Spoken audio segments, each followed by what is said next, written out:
are watching BNS News.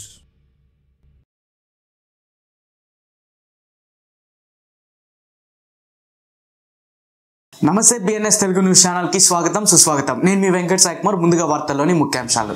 క్రిప్టోని ఉపయోగించి $2.2 billion all around banking operation పై China పతనమైంది. దక్షిణ కొరియా యొక్క ప్రముఖ క్రిప్టో వెంచర్ 2023లో 29 పెట్టుబడులు చేసింది. మొత్తంగా $28.44 మిలియన్ కేటాయించింది.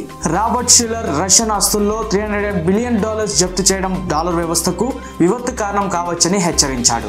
హాంకాంగ్ లో స్టేబుల్ కాయిన్ పర్యవేక్షణ ప్రభుత్వం సంప్రదింపుల వ్యవధిలో తెరుస్తుంది. ఇంక్యుబేటా ప్రీసేల్ క్యూజ్ లో బోంగ్ $7.4 మిలియన్ మరియు రోలర్ కోస్ట్ లో డాజ్ కాయిన్ గోగా ముందుకొచ్చింది.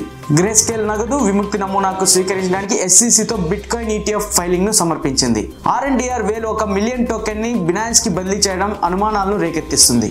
లాంగ్ క్రిప్టో ట్రేడర్లు స్పష్టమైన MTGOX రీపేమెంట్ల తర్వాత బిట్ కాయిన్ రిట్రీట్స్ లో $190 మిలియన్ నష్టాలు చవిచూశాయి. వరల్డ్ కాయిన్ ఐడి కన్ఫర్మేషన్ ప్రయోజనాల కోసం మిన్క్రాఫ్ట్ ఇంటిగ్రేషన్ ప్రారంభించింది. థండర్ టెర్మినల్ క్లైమ్ సెక్యూరిటీ $192,000 దోపిడీ తర్వాత హ్యాకర్ వివాదాస్పద యోచన డిమాండ్. క్రిప్టో వింటర్ మధ్య హాష్ రేట్ యొక్క స్థితిస్థాపక పెట్టుబడి. SEC regulatory hurdles ETF ability బెదిరిస్తాయి. 2021లో అన్ని క్రిప్టో కరెన్సీ కార్యకలాపాలు నిషేధించబడిన చైనాలో క్రిప్టో కరెన్సీలకు సంబంధించిన పరిమాణాలు జరుగుతూనే ఉన్నట్టుగా దీని ప్రకారం దేశ మూలధన నియంత్రణలను దాటవేయడానికి కస్టమర్లకు సహాయం చేయడానికి విదేశీ క్రిప్టో కరెన్సీ ఎక్స్చేంజ్ ప్లాట్ఫామ్లను ఉపయోగించినట్లు ఎలిగెంట్లీ $2.2 బిలియన్ విలువైన అండర్ గ్రౌండ్ బ్యాంకింగ్ ఆపరేషన్ ను తాము ఛేదించినట్టు చైనా అధికారులు ప్రకటించారు. దక్షిణ కొరియా యొక్క అతిపెద్ద క్రిప్టో వెంచర్ అయిన యాషెట్ ఈ సంవత్సరం బ్లాక్ చైన్ ప్రాజెక్టులో $36.8 బిలియన్ $2.44 మిలియన్ పెట్టుబడి పెట్టింది. నోబెల్ గిఫ్ట్ గ్రహీత ఆర్థికవేత్త Robert Schiller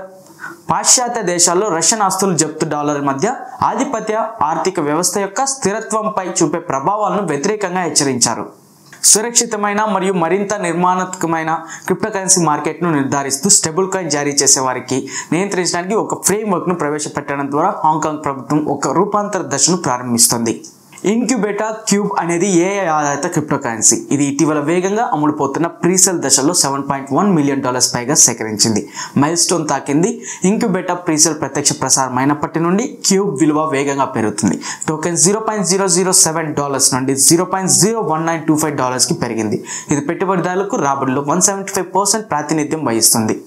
Bloomberg intelligence ETF research analyst James సెప్టో ప్రకారం గ్రేస్కేల్ GBTCని బిట్ కాయిన్ ETF గా మార్చడానికి SECకి సవరించి S3 ఫైలింగ్ ను సమర్పించింది. నగదు విముక్తి నమూనాలను స్వీకరించడానికి ప్రయత్నిస్తోంది.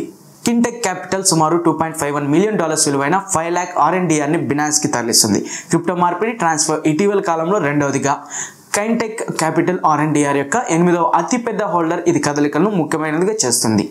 ఫ్యూచర్ మార్కెట్లో అధిక ధరలపై బెట్టింగ్ చేస్తున్న వ్యాపారులు లిక్విడేషన్లు $190 మిలియన్ పైగా నష్టపోయారు. ఎందుకంటే బుధవారం ఉదయం గంటల్లో కొలవడానికి ముందు బిట్ కాయిన్ BTC 4% వరకు పడిపోయినట్టుగా గుర్తించడం జరిగింది.